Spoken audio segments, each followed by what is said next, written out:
Morning all, and welcome. So there is some news to be had, and it's being made, and let's go ahead and dissect it. Now we're going to start with the Leipsic storyline, which continues, and his little brother has had some fallout from being a part of the conversation that was posted everywhere as well. So Leipzig's been placed on unconditional waivers for the purpose of his contract to be terminated by the Washington Capitals. So the whole debate seems to be this. I don't know what people are mad about because, he just said some stuff. Okay, so you're one of those teammates that he said you're a bunch of losers. You want him back in the locker room? No. Yesterday on TSN on Overdrive, they had, of course, Jamie McLennan, Jeff O'Neill, Ray Ferraro, all discussing this. And all three of them, who have much more extensive NHL experience than most of us have, myself obviously included, they all said the same thing. He can't go back into that locker room. After what was said, yes, there's a privacy issue that was violated with that information being released. If one of the accounts was hacked, and that's how this conversation became public knowledge, that sucks. But he did say it, and the fact it's in a private conversation means he can't go to his teammates and go, guys, that all got misconstrued. I was just kidding around. I didn't mean that. So my guess is that coming out of all this, you can't call your teammates a bunch of losers. You can't call your teammates losers. That's the thing, is you just can't. I mean, if you're at work and you overhear somebody talking to somebody else, it's not your conversation, like, hey, bunch of losers over here. Pardon? And I've been parts of conversations. Here's the funny thing, too. I've been a part of a conversation online that ended up becoming public knowledge more than once. Where you end up in a situation where you're having a group chat and somebody in that group decides, hey, I'm going to tell everybody what's being said here. This is great. And then there's fallout. This has always been the thing. It's not a freedom of speech thing because Leipzig's not going to jail. So we can talk about freedom of speech if he ends up in jail. He's not going to jail because there's nothing you can charge him with. But there's consequences for things you say. I can't go outside and scream and yell horrible, terrible things that all the neighbors would hear. And then when they go, I don't like what you just said, I think you're a jerk, and go, you guys can't tell me I'm a jerk for saying that because I have the freedom to say it. You have the freedom to say it. We have the freedom to tell you you're a jerk. The Capitals have the freedom to call Leipsic into their office or call them over the phone and say, so you're done. Your freedom to speak has led to our freedom to let you go. So he's gone. And one thing that's quite possibly going to happen is, who's going to sign him? Who's going to sign him? Where does he go? One thing with the NHL is, once it's out there that your reputation's a little, off color, that's a problem. And, what was interesting, too, was that Jamie McLennan, and you can watch the Overdrive clip on TSN, by all means do. If you're in Canada, you can. If you're in the States, you can't. I know most of my subscribers and viewer numbers are from the States. And basically, he kind of let it out of the bag that he had problems with Leipzig's younger brother, who was like 12 or 13 at the time, he said, when he said he didn't think Leipsic was going to be an everyday NHLer when he was with the Leafs. And his brother went off on him and went nuts on him on social media, and he's like, wow, So he basically intimated that yeah, I mean, this personality this guy has, probably known. And that's, if you've been a hockey fan as long as I have, you will hear that, where you look at a guy who's been through 8-9 teams, and you go, wow, why did he move around so much? And somebody who knows something will tell you, oh, didn't you hear what he did? Yeah. And then you hear about something he did or something. He said, oh, he had a big fight with this guy, and then this oh, okay, now I understand. So yeah, I understand people are going to be upset, because you have the right to say whatever you want and have absolutely no responsibility for the things you say, but you do. You absolutely do have responsibility for the things you say. And, yeah. And again, I know people are going to say, well, it's a private conversation. Uh-huh. I had a friend that used to talk to me, and she'd refer to her boyfriend as a swear word. Her nickname for him was a swear. It wasn't a nice one either. It wasn't like complimentary. And her boyfriend, at one point, her computer broke. Her boyfriend's like, oh, well, I'll fix it. And he went through to fix it, and he stumbled upon those conversations because she wasn't aware she was saving him to her computer, but she was. He wasn't happy. They're not together anymore. So private conversations, that's fine, but still there's consequences when those conversations become public knowledge. And I just thought it was funny because I thought, the look on his face must have been priceless. So, moving on, the NHL. Remember, so if you're one of these people who are saying, as long as nothing affects next year, maybe this is a good time to make yourself a tea or a coffee. Just let me know when you've left the room, or just all right. So now that they're gone, the 2020 games that were scheduled for Prague and Helsinki, the NHL games going over to Europe, they've announced those are postponed. They're looking forward to doing it maybe next year, but they're not doing it this coming season. Which means that for those who are saying, hey, whatever happens, as long as next year's not impacted, next year's impacted.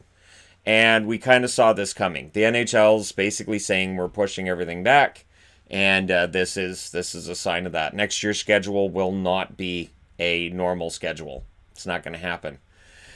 And yeah, they know this, and I think there's more.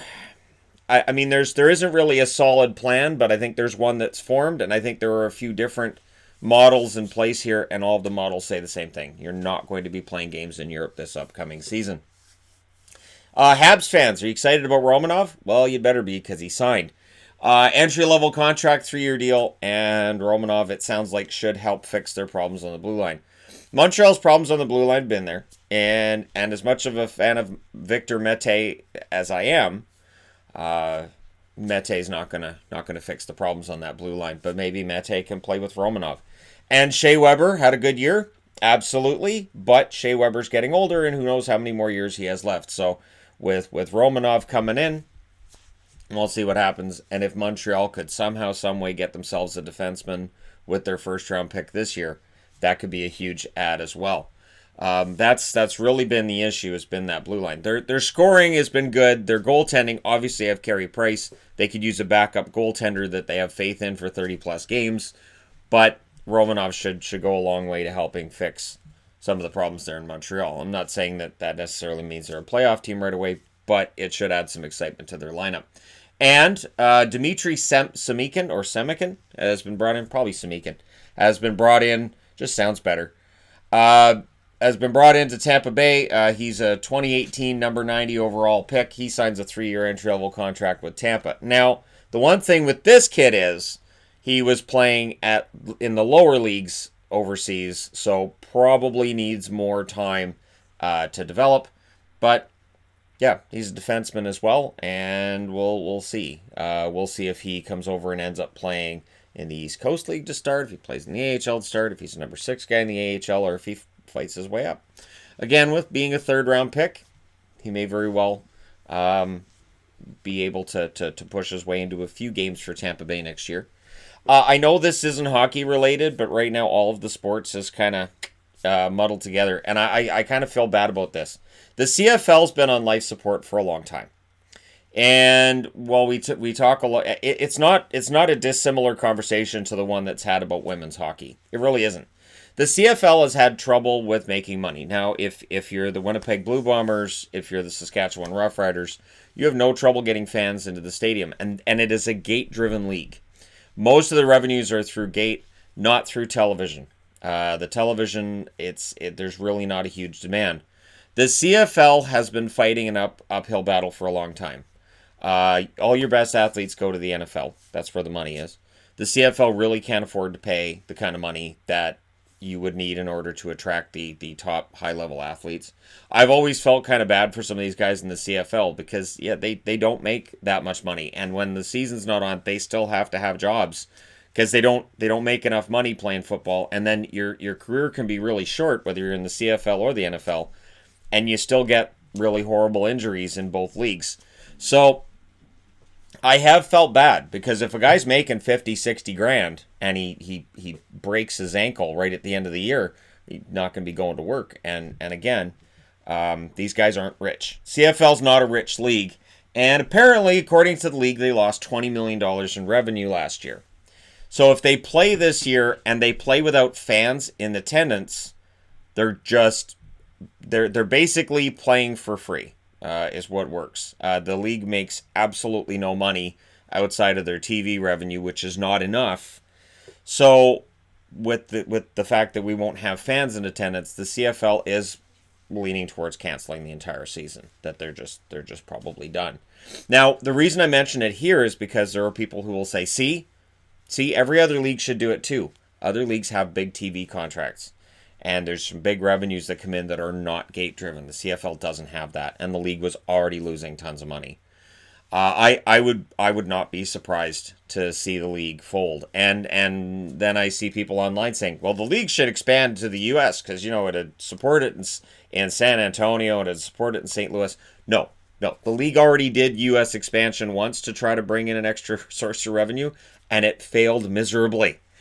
It was a miserable failure. You can't take your league international when you're not making any money locally. Just imagine if I was running a restaurant and we're running a deficit of $30,000-$40,000 a year, and I'm not making any money, and I say, you know what, we need more locations. That's what we need. That one's going to make about $5,000 a year, which will help prop up this one that's losing $40,000. The math doesn't add up. So unless they could find some kind of way that a team in St. Louis and a team elsewhere in the U.S., and you'd have to add probably 5 or 6 teams in the U.S. to really make it work. You'd have to have a U.S. division and a Canadian division. They've tried this, and then the American teams it wouldn't work, because again, American football fans would see the product and they'd be like, 3 downs. Why is the field longer and wider? This doesn't really feel. It's not the same. I will say the CFL has a really good game, but I understand why people watch the NFL, and I feel bad because I've been an NFL fan for many years, and the CFL I watched when I was a little kid, but it sort of lost me along the way. So, yeah, hopefully this isn't the end for the CFL, but it very well could be. It very well could be. Now, and again, there definitely are enough comments too online about that hasn't been relevant for years.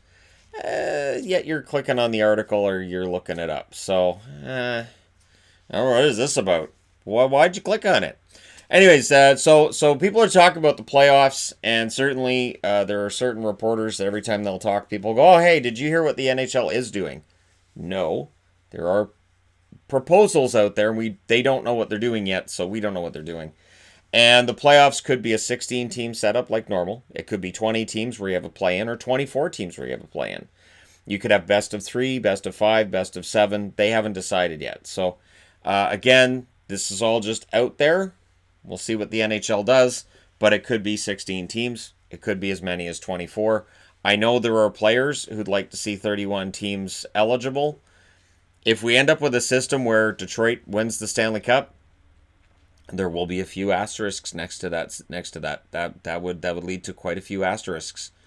And a lot of, wait, what happened? And then we'd have to talk about the Chicago Blackhawks no longer being a team that had the worst record that won a Stanley Cup. And that's a really old record from many, many, many ages ago, where they had the worst record of any team that won the Stanley Cup. And if Detroit did it, they would blast that right out of the water. And then they could potentially have the number 1 draft pick as well. Like, there's so many things out there. So 24 teams I think works if you have a play-in, and then we'll see what happens. But let me know what you guys think in the comment section below, as always. Don't forget to hit like and subscribe if you're browsing your way through, you just happened upon this video. And hey, thank you guys so much for watching, for all your support. I will talk to you again soon.